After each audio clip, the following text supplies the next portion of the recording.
Olá a todos, tudo bem? Dando continuidade aos nossos estudos sobre fármacos que atuam no sistema cardiovascular, os cuidados farmacêuticos no sistema cardiovascular. Vamos falar nesse momento dos fármacos vasodilatadores nessa quinta aula, entender o mecanismo de ação, como esses fármacos se processam.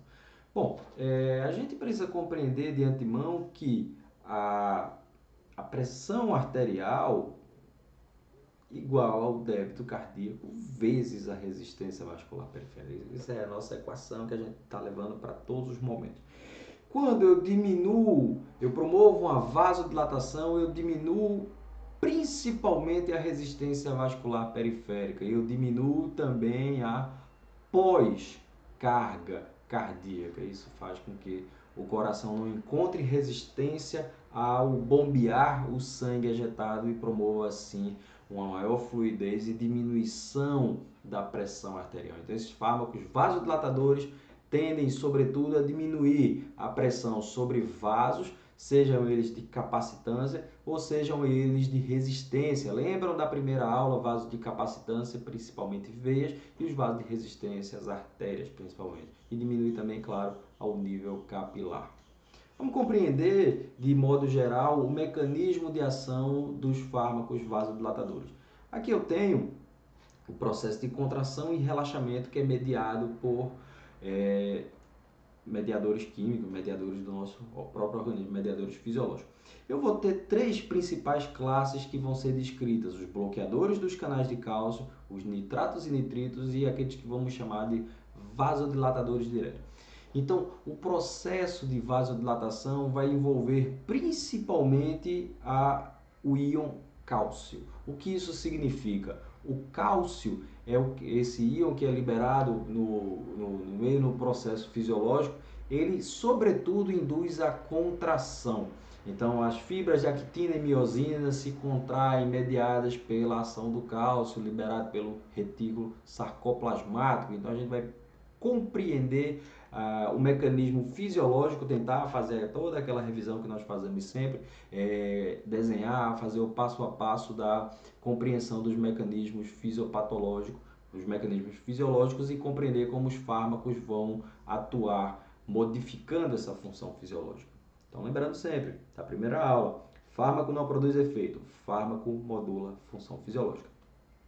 Então, aquele nosso quadro em branco, para que a gente possa desenhar sobre os fármacos vasodilatadores.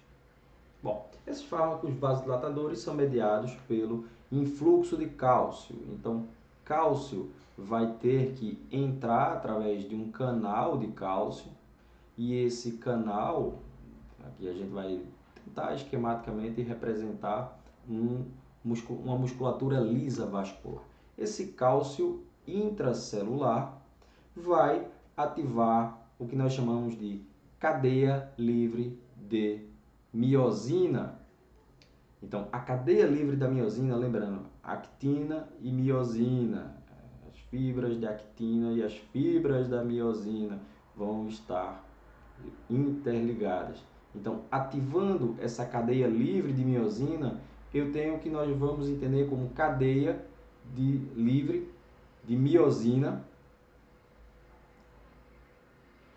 fosforilada. Nós vamos fosforilar essa cadeia livre de miosina intermediada pelo cálcio. Aqui é um mecanismo bioquímico que envolve uma série de etapas. A gente está simplificando ao máximo aqui, até porque o propósito da disciplina não é aprofundar em critérios bioquímicos, mas, claro, são importantes, são relevantes para que a gente compreenda a atuação dos fármacos. Então, essa cadeia livre de miosina vai se juntar, vai promover a ativação da miosina que se liga à actina e aqui a actina, vai aumentar o processo de contração. Ok? Por outro lado, essa cadeia livre de miosina, ela precisa ser desfosforilada, ela precisa deixar de ser ativa, deixar de ser fosforilada. Então, em dado momento, ela vai perder a sua atuação. Lembre-se sempre o seguinte, aqui eu tenho a cadeia de actina e aqui a miosina que fica ligada, intermediária. Então, quando ela fosforila, ela se liga, contrai e promove o processo de retração e ela volta ao normal. Então, esse processo de ligação actina-miosina faz com que haja o processo de contração e a desfosforilação, ou seja, a perda da atividade, faz com que haja o processo de relaxamento, a perda da contratilidade. Por outros mecanismos bioquímicos que a gente vai compreender aqui, a cadeia livre de miosina, por N motivos, vai se tornar uma cadeia livre de miosina não fosforilada, uma cadeia livre de miosina que não tem a atuação mediada pelo cálcio. Então ela vai voltar ao normal. Lembrando sempre, o nosso corpo tende sempre a manter a homeostase, ou seja, ele ativa um processo fisiológico, ele depois retira esse processo fisiológico a partir de mecanismos de ação. Essa cadeia livre de miosina, ela desfosforilada, ela vai promover o relaxamento. Bom, então o processo de contração e o processo de relaxamento estão intrinsecamente ligados e fazem parte das atividades fisiológicas no nosso organismo. Então vamos lá, se eu tenho o processo de contração, que em dado momento eu tenho uma repolarização, lembrando sempre o potencial de ação dos fármacos, eu tenho o início da propagação, influxo de sódio, um pequeno influxo de potássio para tentar normalizar, o platô de cálcio e depois o efluxo de potássio. Então, esse é o potencial de ação da célula da musculatura lisa cardíaca e da musculatura lisa vascular, ou seja, são respostas que tendem a serem mediadas pelo cálcio para promover um lapso de tempo para que promova o processo de contração e retração efetivo. Bom, todo esse processo fisiológico, nós temos mecanismos que são específicos para o processo de relaxamento da musculatura lisa. Então, vamos aqui compreender que nós estamos aqui numa outra parte, claro, vamos dar continuidade a esse espaço aqui. Opa, quase que ele voa aqui. Então, vamos lá. Eu tenho a continuidade desse vaso, vamos supor que aqui seja um vaso, um aparelho da musculatura lisa vascular, onde eu tenho a formação de uma substância chamada óxido nítrico. Então, aqui, óxido nítrico. O óxido nítrico ele é responsável pelo relaxamento da musculatura lisa vascular no nosso organismo. Lembram da aula de antiadrenérgicos que eu falei sobre o nebivolol? Pronto, o nebivolol ele tem como função adicional também a liberação de óxido nítrico, que isso promove o relaxamento da musculatura lisa vascular, além do bloqueio nos receptores beta de forma não seletiva. Por isso que ele tem essa atuação complementar com o uso a partir da liberação do óxido nítrico. O óxido nítrico ele é proveniente de uma reação mediada pela enós. Então, óxido nítrico sintetase, a enzima óxido nítrico sintetase, enós. Então, fica até parecendo bordão de rapper, né? Enós, mano. Então, a enós ela converte a arginina em um outro substrato e libera óxido nítrico no meio para que ele possa ser posto na nossa circulação, então que ele possa exercer os seus efeitos. O óxido nítrico ele vai ativar uma enzima chamada guanililciclase. Guanililciclase, que vai promover a formação de GTP, guanina trifosfato. Então, essa guanina trifosfato vai ser convertida a GMP cíclico por uma série de mecanismos bioquímicos, então que a gente não vai aprofundar aqui, mas compreender que a guanililciclase vai ser convertida ao GTP, que vai ser convertida ao GMP cíclico, que esse GMP cíclico vai ativar a formação das cadeias livres de miosina. Por um mecanismo simples, ele vai retirar o fosfato da cadeia livre de miosina fosforilada e vai promover a desfosforilação da cadeia livre de miosina e fazendo com que ela se torne no estado relaxado. É mediada pelo GMP cíclico, aqui ó, GMP cíclico, que vai estimular a retirada do fosfato. Bom, então o GMP cíclico media a transformação da cadeia livre de miosina fosforilada em cadeia livre de miosina relaxada. E isso faz com que a gente tenha o relaxamento da musculatura lisa vascular. Então, esses são os processos fisiológicos de contração e relaxamento da musculatura lisa vascular. E como vão agir os medicamentos? Bom, nós temos três classes que são três grandes grupos de medicamentos. Nós chamamos os vasodilatadores diretos, os bloqueadores dos canais de cálcio e os nitritos e nitratos. Vamos começar pelo mais óbvio, que tem a nomenclatura mais óbvia, que é o... Aqui, mudando, como a gente sempre muda a nossa cor, vou colocar em azul. Os bloqueadores dos canais de cálcio. E como agem os bloqueadores dos canais de cálcio? Eu tenho um fármaco que vai se ligar a esse receptor de cálcio e vai bloquear o influxo de cálcio. Bloqueando o influxo de cálcio, eu não promovo a intermediação da ativação da cadeia livre de miosina e a fosforilação dessa cadeia livre de miosina, eu não promovo o processo de contração. Logo, a cadeia livre de miosina não fosforilada, ela vai tender ao relaxamento. E isso evita que eu tenha a contração, evita que eu tenha o processo de aumento da resistência vascular periférica. Por isso que são fármacos utilizados principalmente para o controle de doenças cardíacas e doenças vasculares. Você mantém um controle porque você evita a contração excessiva para que possa, claro, evitar o aumento da resistência vascular periférica total. E quais são esses fármacos utilizados como bloqueador dos canais de cálcio?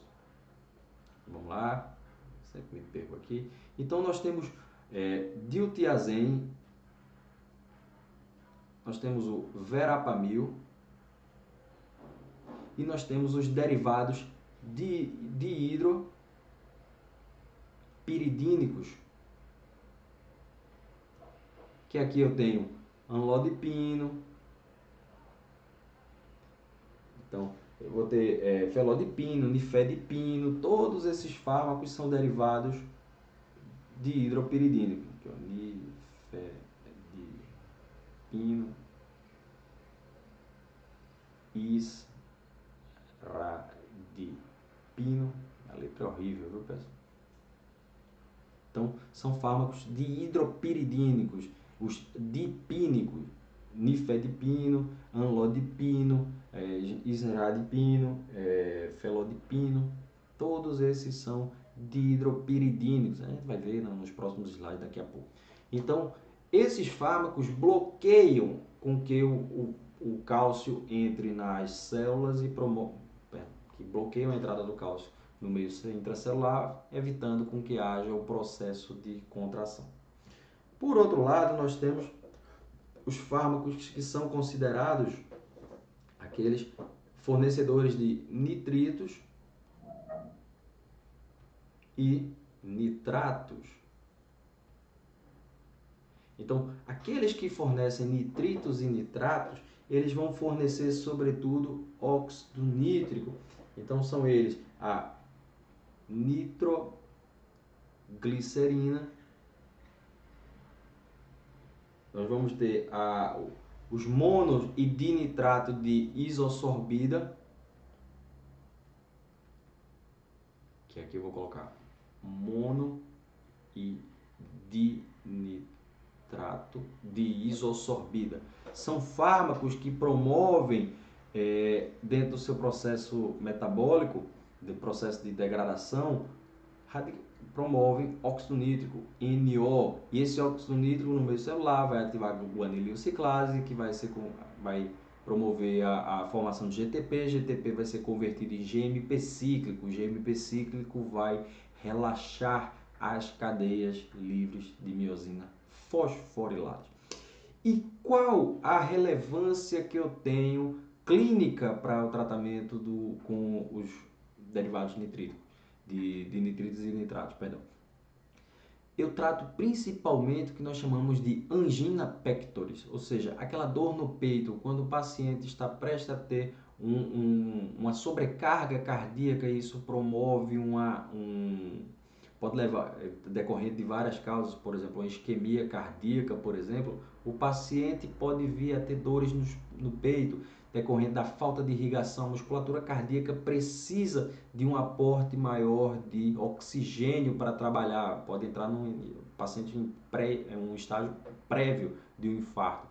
E é nesse momento que promover o uso de um vasodilatador coronariano, por exemplo, geralmente a nitroglicerina ou comprimidos sublinguais de isosorbida, podem e vão fazer com que seja rapidamente absorvida.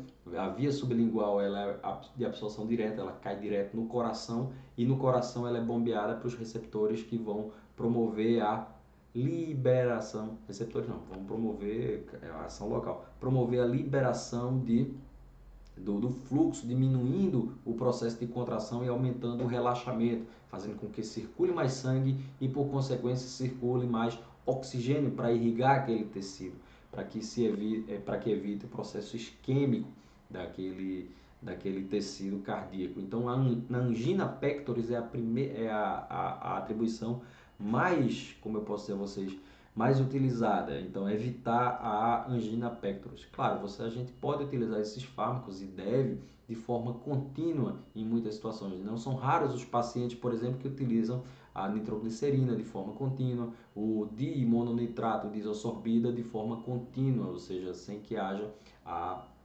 angina pectoris estabelecida, para que justamente evite que haja a angina pectoris.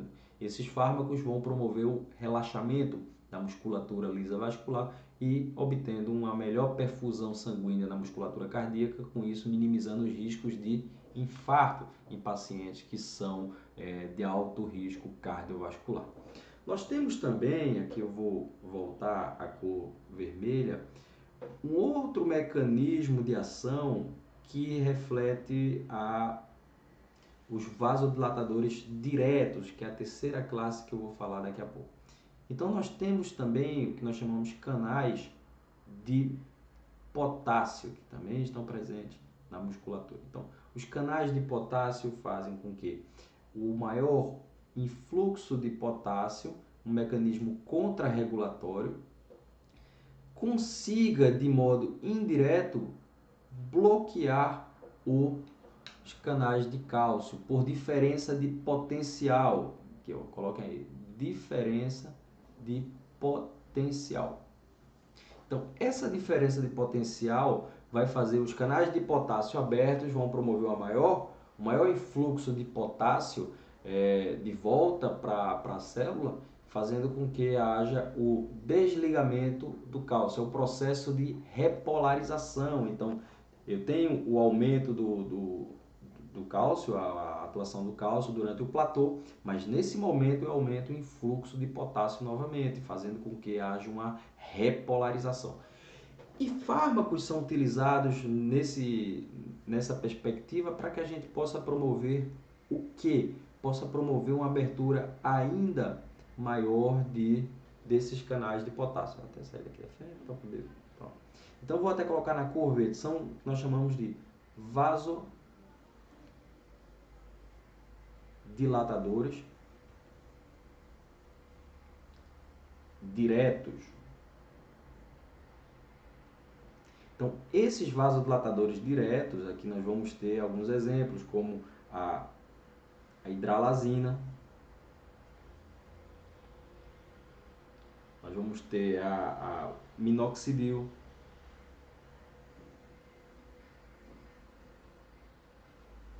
vamos ter o diazóxito, nós vamos ter o nitroprussieto,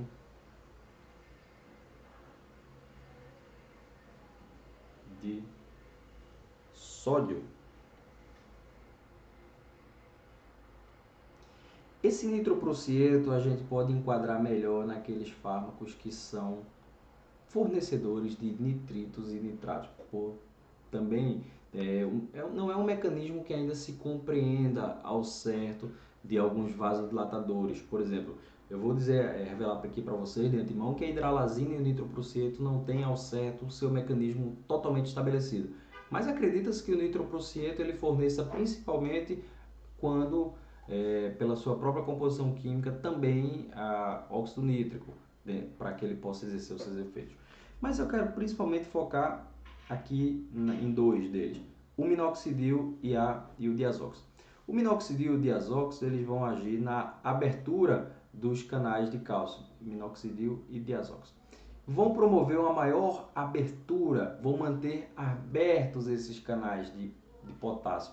Isso faz com que mais potássio entre no meio, promova uma repolarização e eu feche os canais de cálcio. Fechando o canal de cálcio, eu evito a fosforilação da cadeia livre de miosina, eu evito que haja o processo de contração. Logo, a cadeia livre de miosina não fosforilada, ela vai estar no seu estágio não fosforilado, isso significa que ela vai estar sempre muito mais propensa ao estágio de relaxamento. Esses dois fármacos eles não são utilizados cotidianamente para essas situações. Minoxidil, grande parte de vocês já conhece que é utilizado para outras funções, que é o seu, decorrendo do seu principal evento adverso, o seu efeito colateral, que é a hipertricose, ou seja, o aumento de pelos no corpo do paciente. Então, muito utilizado para crescimento capilar, shampoo de minoxidil, para passar na pele para o crescimento de pelos, onde haja deficiência, por exemplo, de pelos facial nos homens, onde quer que seja, e loção tópica.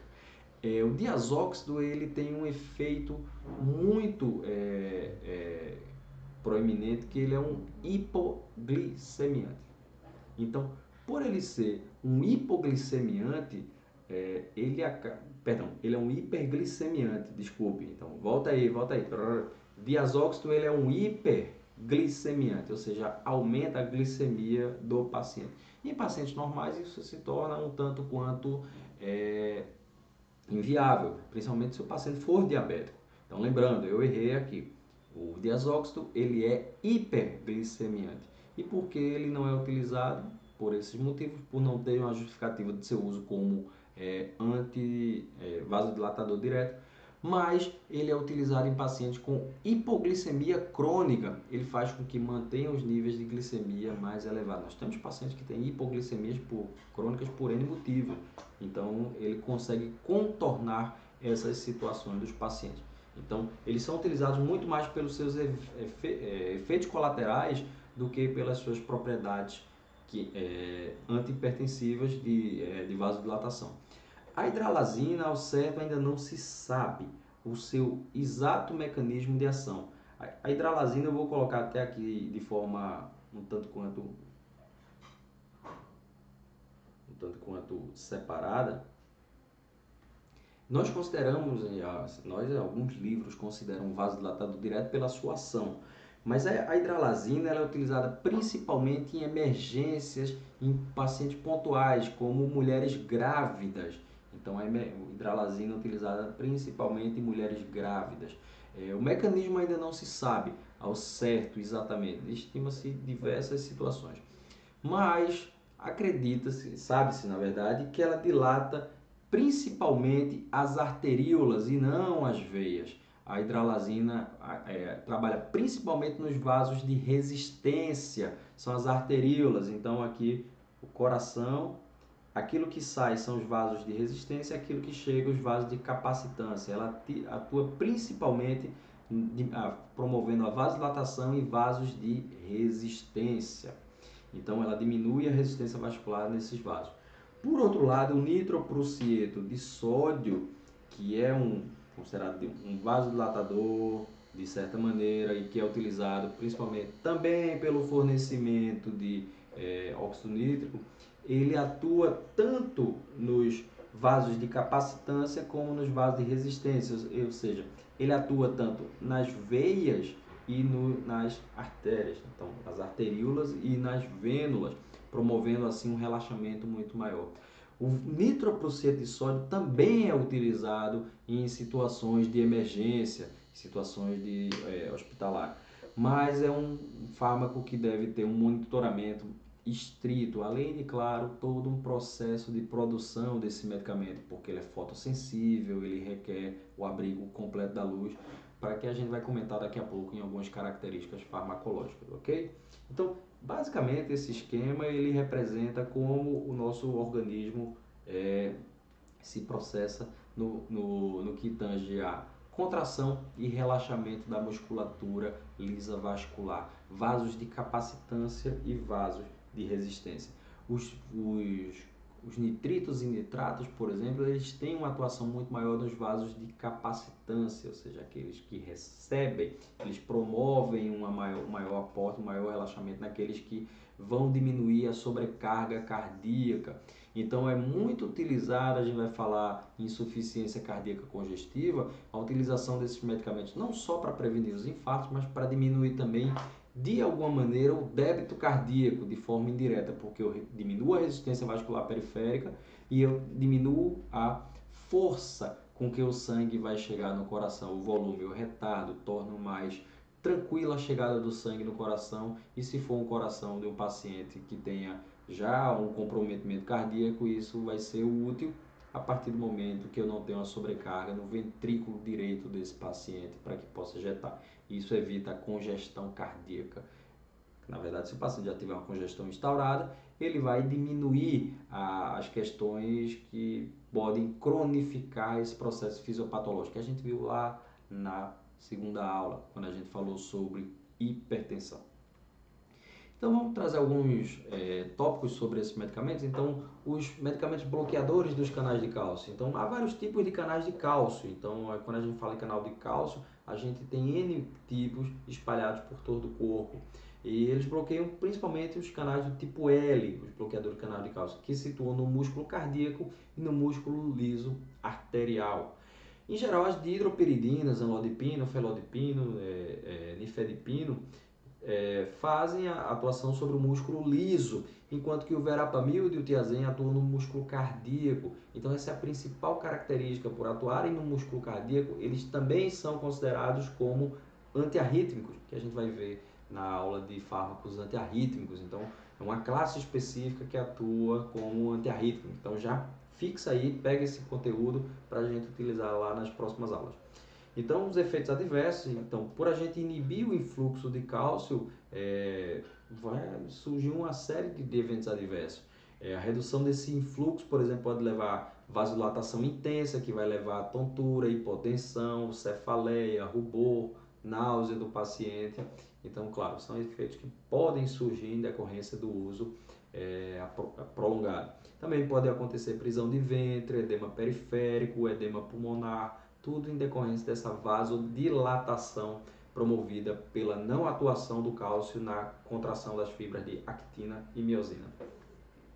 Então, os tipos de canais de cálcio, né? Então, onde cada um se liga, do tipo L, do tipo T, N, P, vários tipos de canais de cálcio, mas o que nos interessa são, para esse momento, para a compreensão do tema, são aqueles nos músculos cardíacos lisos, esquelético liso, que eles vão promover a ação.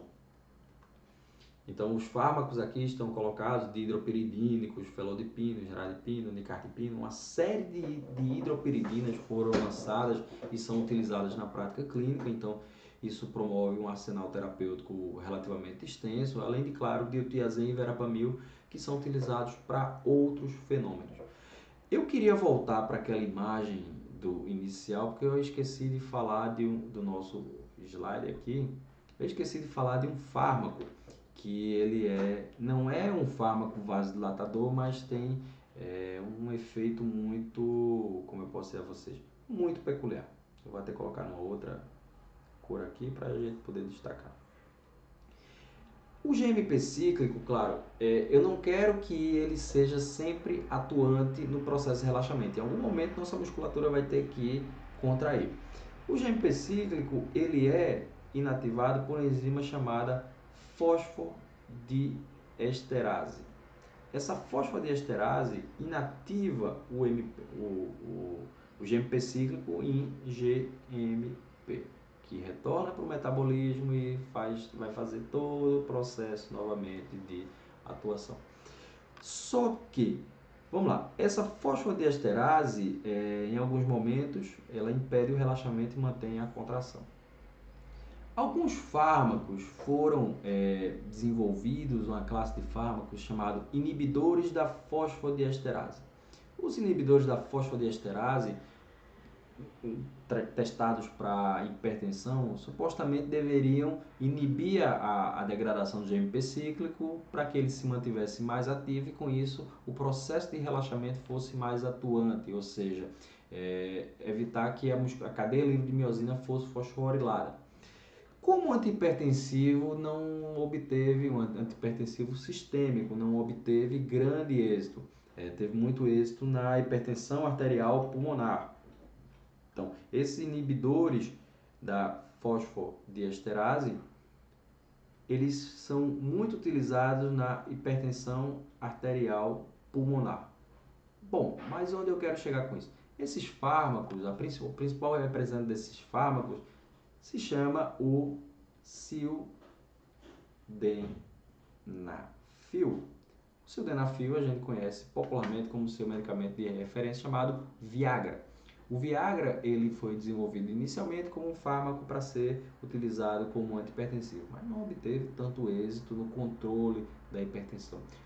Porém, contudo e todavia, seu principal efeito colateral promovia nos homens, promovia nos pacientes o aumento da ereção. E explicando rapidamente, em termos fisiológicos, por que havia o aumento da ereção no homem?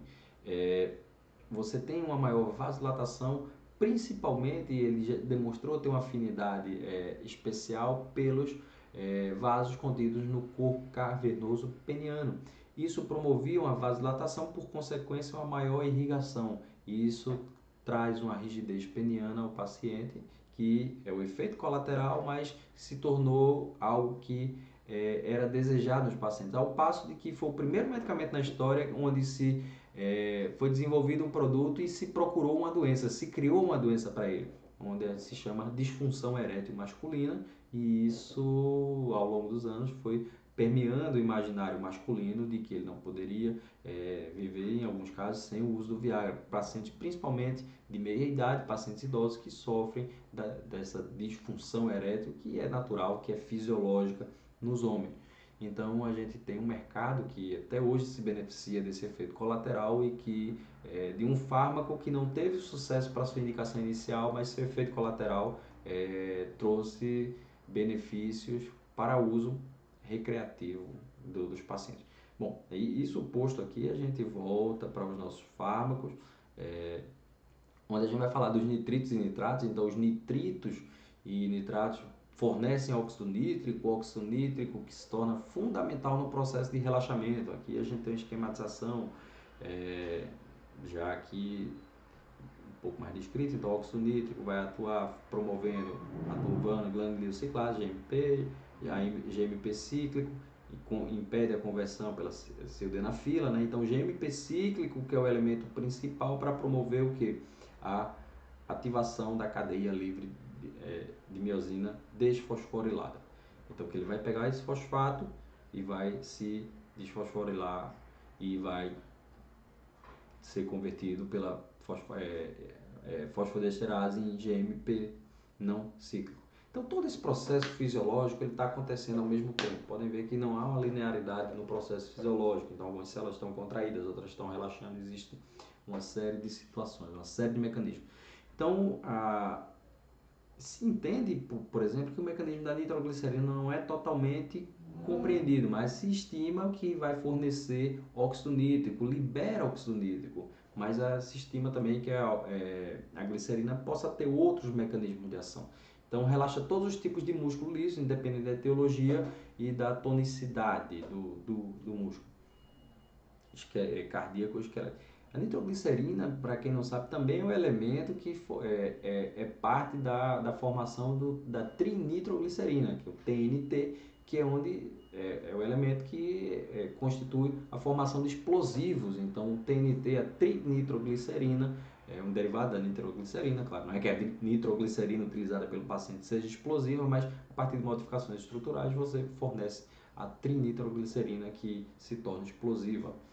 Então, os fármacos nitritos e nitratos aqui, de ação curta, a nitroglicerina sublingual, então o paciente em crise de dor no peito, angina pectoris, coloca um comprimido de nitroglicerina ou um mononitrato ou dinitrato de isosorbida e coloca abaixo da língua, dinitrato de isosorbida principalmente. Então, de ação longa, a gente vai ter o dinitrato de isosorbida, o mononitrato de isosorbida, então o monocordil, são fármacos, por exemplo, que a gente vai utilizar para, como a gente viu, diminuir a incidência, a pressão, a sobrecarga, a pós-carga cardíaca naqueles vasos coronarianos e diminuir o fluxo nos vasos de capacitância, aqueles que trazem para o coração o aporte sanguíneo. Então, novos antianginosos estão sendo testados. E quando eu falo novos, a gente tem alguns que realmente são novos, como a ivabradina, a ranalosina, por exemplo, alguns fármacos que estão sendo reposicionados. Por exemplo, a L-arginina. Então, a arginina ela é convertida pela oxonitrosintetase em óxido nítrico, a citrulina mais óxido nítrico. E isso faz com que o óxido nítrico seja liberado e tenha a sua função terapêutica. Além disso, a gente tem outros fármacos que são o sulfonilureas, por exemplo, então vem sendo testado como a glibenclamida, por exemplo, pode ajudar nesse processo de tratar a angina. Então, vários medicamentos vêm sendo testados.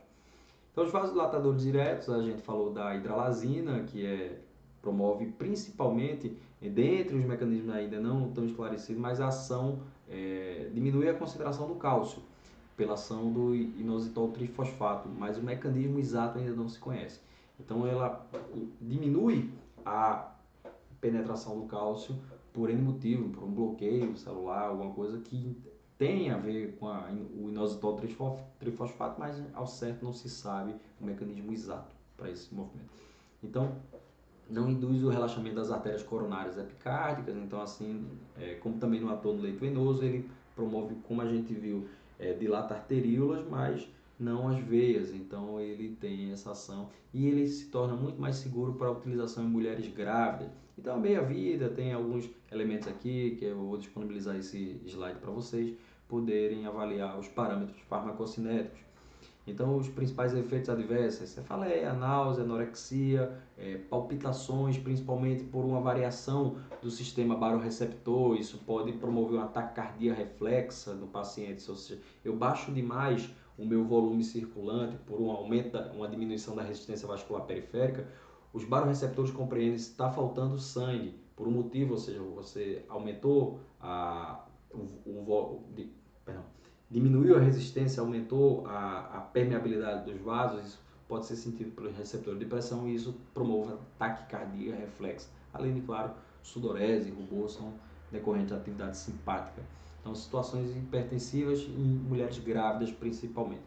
Então, nitroprusiato de sódio, ele vai ser administrado por infusão contínua, né? Então deve ter todo um cuidado específico para que não seja liberado principalmente cianeto, que é um produto metabólico dele, que pode ocorrer quando a incidência de luminosidade, não é a luz do sol somente, a luminosidade que você vê, inclusive essa que está no meu rosto aqui, a luz fria de lâmpadas tem a sua faixa ultravioleta e vai promover uma alteração na formulação e pode levar o paciente a ingerir um produto que tenha cianeto em algumas doses, em algumas concentrações. A toxicidade se torna um efeito limitante e ele é usado principalmente na terapia intensiva, nas UTIs, para emergências em pacientes muito graves. Existe um monitoramento que é feito através do uso de monitor de óxido nítrico. Então, o monitor de óxido nítrico é importante que alguns pacientes, principalmente UTI coronária, se vocês tiverem a oportunidade de acompanhar paciente em UTI coronária, vocês vão ter um monitor de óxido nítrico. O óxido nítrico, em contato com o oxigênio do nosso corpo, pode se transformar em dióxido nitrítico, ou seja, NO2, e ele se torna um tanto quanto tóxico ao paciente e também a formação de cianeto. Então, monitorar os índices de óxido nítrico que o paciente precisa para o relaxamento, mas se eu fornecer demais junto com o paciente internado com infarto, por exemplo, eu vou ter um aporte de oxigênio nesse paciente, eu vou promover óxido nítrico com muito oxigênio, isso pode formar um intermediário tóxico, isso levar a um risco maior ao paciente. Então, o minoxidil e o diazox são fármacos que não são utilizados na prática clínica como vasodilatadores, mas utilizados muito mais pelos seus efeitos colaterais, seus efeitos não desejados até então, mas que se tornaram úteis em determinadas condições clínicas. Então, nessa quinta aula a gente viu sobre os vasodilatadores, então os vasodilatadores diretos, aqueles que vão atuar sobre vênulas e arteríolas, que vão promover a vasodilatação, vasodicapacitância ou vasoresistência, nitritos e nitratos e bloqueador de canal de cálcio, ok? Pessoal, então até a próxima aula e tudo de bom.